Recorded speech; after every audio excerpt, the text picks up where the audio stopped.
Բարի երեկո հարգելի ընկերներ, հիմա մենք միասին կծանոթանանք Excel ծրագրային փաթեթի օգնությամբ մարքեթինգային առաջնային տվյալների մշակման եղանակներից մեկի հետ։ Դիցուք ունենք տվյալների աղյուսակ, որն արտացոլում է որոշակի ժամանակահատվածի համար հաճախորդների կողմից կատարված գնումների տվյալները։ Դիցուք 2013 թվականի հուլիս ամսվա վերջից մինչև նույն թվականի դեկտեմբերի 26-ը հաճախորդները կատարել են տարբեր ծավալներով գնումներ և այդ ամբողջ գործընթացը խանութի աշխատողների կողմից ֆիքսվել է, նշելով ամսաթիվը, գնորդի անունազգանունը և գնման ծավալը։ Մեր նպատակն է տվյալների այս զանգվածի միջից ընտրել այն հաճախորդներին, որոնք տվյալ ժամանակահատվածում կատարել են կրկնակի կամ եռակի գնումներ, առանձնացնել նրանց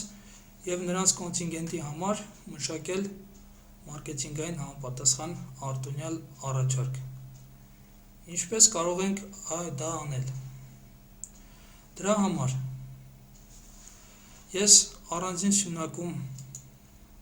վանդակում կմուտքագրեմ բանաձև Short Yesli, անգլերեն կլինի count if։ Բանաձևերի այբենական աղյուսակից ընտրենք համապատասխան բանաձևը, գտնեմ,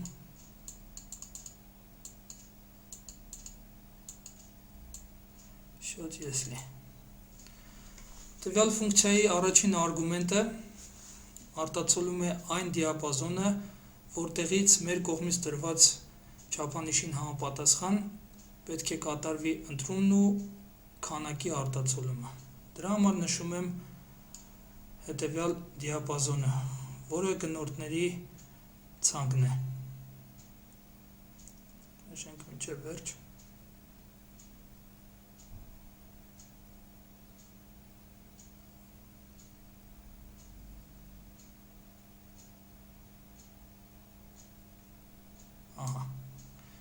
Երկրորդ արգումենտը մեր կողմից տրվող չափանիշն է։ Քանի որ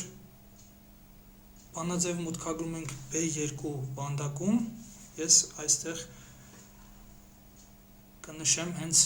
B2 վանդակը, այնուհետև կբացատրեմ դրա իմաստը։ Խնդրեմ։ Տեսնում ենք բանաձևը։ Տվյալ բանաձևը մեր կողմից տրված դիապազոնում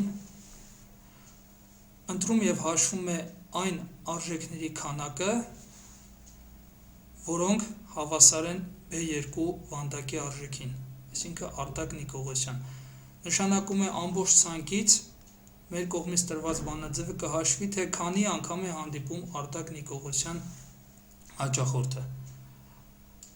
Բանաձևում ես միջակայքի հասցեները կփոխեմ բացարձակ հղումների, քանի որ բանաձևը ներքև տարածելու դեպքում դրանք չպետք է փոփոխվեն։ Այսինքն բոլոր վանդակների համար առաջին արգումենտը պետք է լինի հենց մեր կողմից նշված հաճախորդների ցանկը արտացոլող դիապազոնը։ Այսպես, ինչպես տեսնում ենք, տվյալ դիապազոնում Արտակ Նիկողոսյանը հանդիպում է մեկ անգամ։ Ես բանաձևը կտարածեմ ներքև,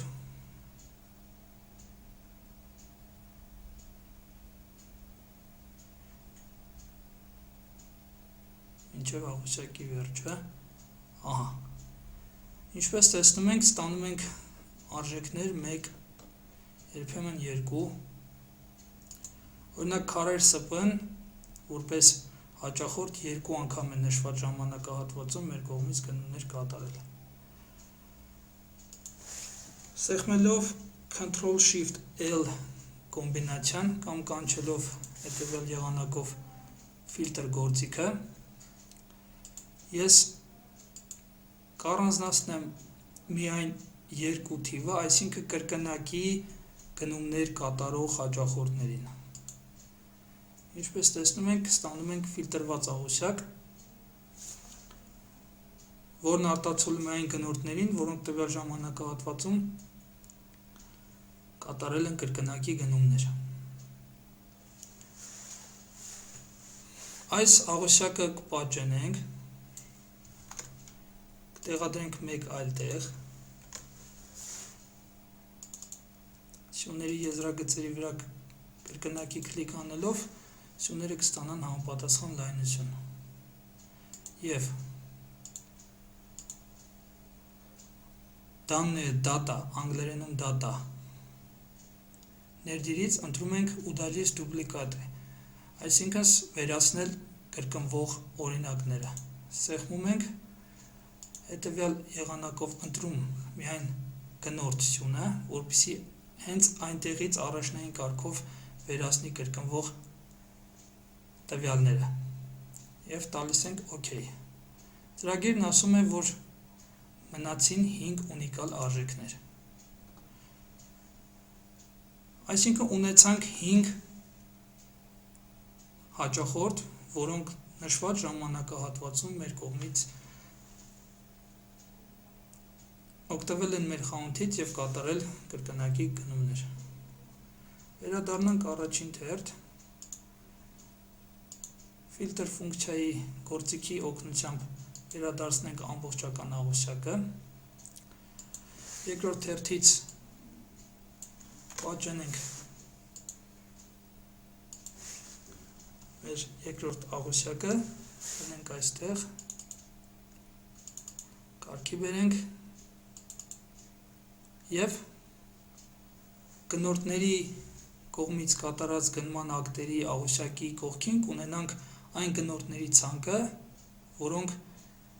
մեկից ավելի անգամ օգտվել են մեր խանութից և մարքեթինգի գծով պատասխանատուները նրանց համար համապատասխան մարքեթինգային առաջարկ կձևավորեն։ Շնորհակալություն եմ հայտնում ուշադրության համար և հուսով եմ, որ նյութը օգտակար կլինի։ Մինչ նոր հանդիպում։